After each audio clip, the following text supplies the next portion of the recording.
এই মুহূর্তে আপনি যে মা কালীর মূর্তিটা দেখতে পাচ্ছেন, ইনি এতটাই শক্তিশালী যে এক মা এই মূর্তির সামনে কেঁদে কেঁদে তার মৃত্যু ছেলের প্রাণ ভিক্ষা চাওয়ার পর তার সন্তান জীবিত হয়ে ওঠে। আজ্ঞে হ্যাঁ, ঠিকই শুনেছেন আপনি। আমরা কথা বলছি পশ্চিমবঙ্গের বীরভূম জেলায় অবস্থিত আকালিপুর গুচ্ছ কালী মন্দিরের কথা।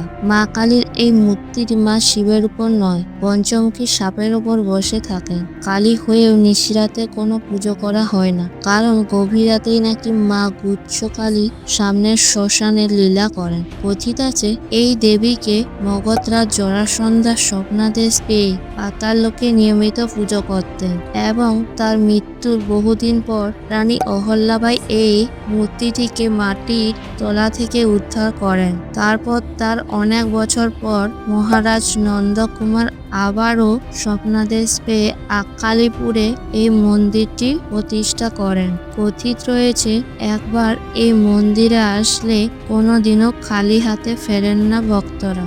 জয় মা গুচ্ছ কালীর জয়।